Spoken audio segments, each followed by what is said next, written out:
Eto na, matinding pagtugis kay Roque.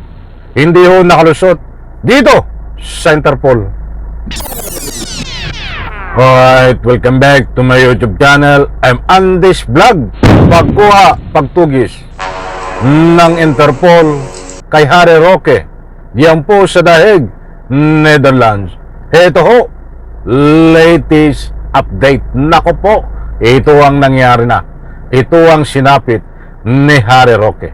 Mga kaibigan, gusto ko munang ibahagi sa inyo itong mainit-init pa latest update dito kay Roque na nagtatago diyan ho sa Dahig, Netherlands.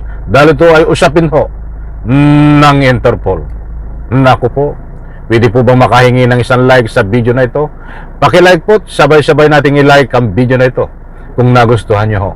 At sa lahat ng hindi pa nakasubscribe sa aking YouTube channel, please subscribe. Maraming salamat po. Eto, bibigyan ko po kayo ng anumang aksyon kaganapan dito sa matinding pagkuha at pagtugis na biglaan kay Roque sa bisa ho ng warrant of arrest na inilabas dito sa Republika ng Pilipinas sa kaso na qualified human trafficking. Yan ho ay walang piyansa.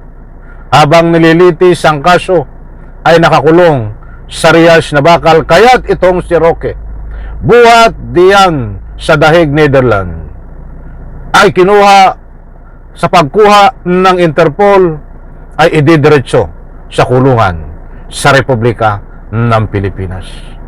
Mga kaibigan, gusto ko munang ibahagi sa inyo.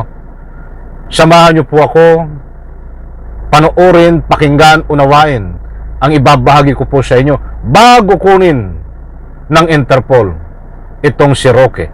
Kung ano ang kanyang mga galawan bago ang pagkuha ng Interpol upang pusasan, mga kaibigan. Ito ho, shout out po sa lahat, mga kaibigan. Ito, pagkatapos ko pong i-play ito, itong bago kunin ng Interpol itong si Roque, ang susunod naman na ipi-play natin ay itong matinding aksyon galawan na pagtugis ng Interpol dito po kay Roque.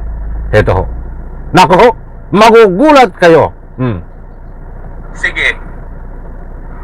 Magsama-sama na kayo dyan sa DOJ.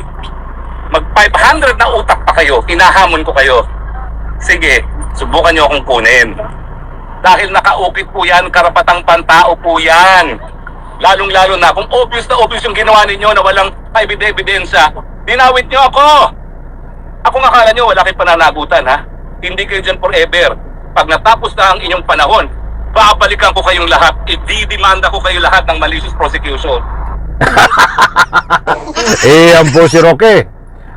Habang nagtatago ho bago kunin ng Interpol diyan po sa napapaligiran ng maraming punong kahoy ang kanyang lokasyon diyan ho sa Dahig, Netherlands. Abangan po ang kadugtong nito. Pagkatapos ko pong i-play ito ay ang matinding aksyon ng Interpol laban ho dito kay Roque. Latest update, mga kaibigan. Ito pa. Babayarin ko kayo ng danyos. Itaga nyo yan sa bato dahil sa ginawa nyo sa akin at sa aking pamilya. Walang forever.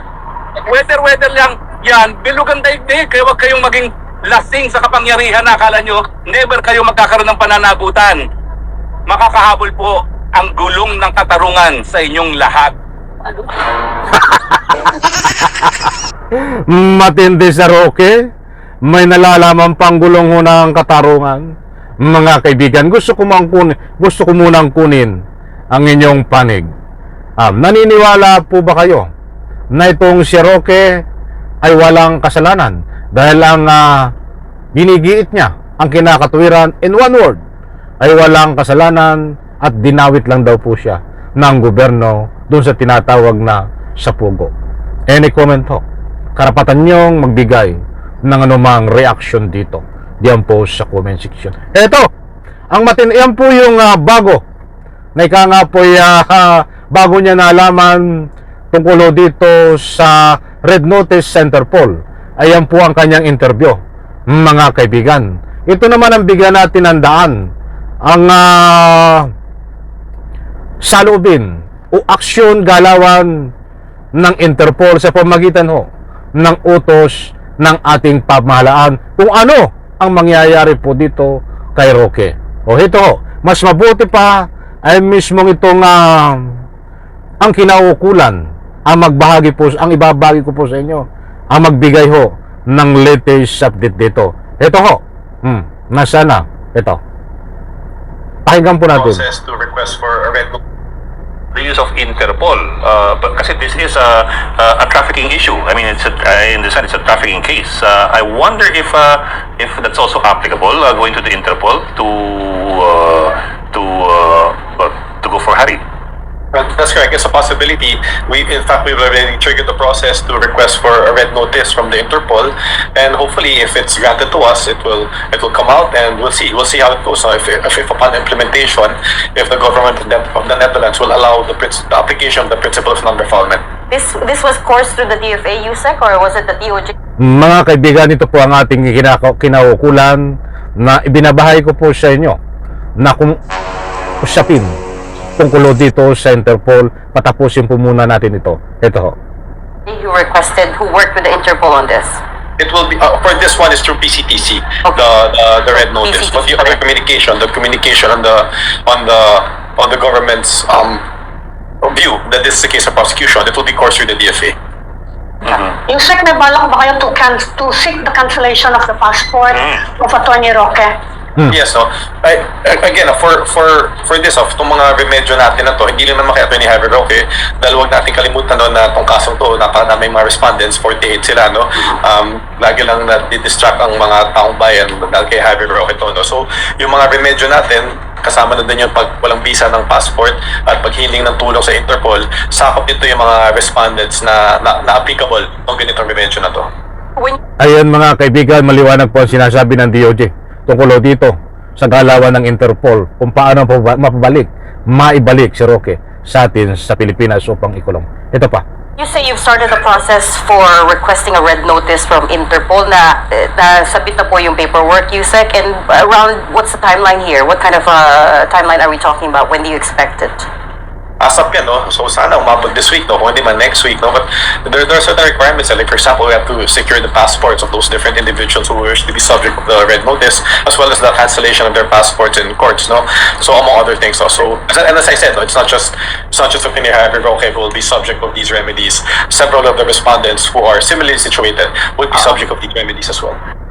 Ayan po mga kaibigan, itong pahayag ng ating gobyerno.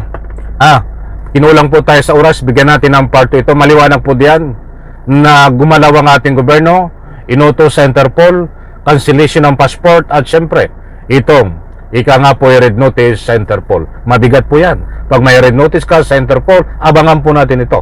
Dahil wag po tayo magpaniwala sa mga sinasabi ni Roque na hindi po siya maibabalik ng Pilipinas para ikulong.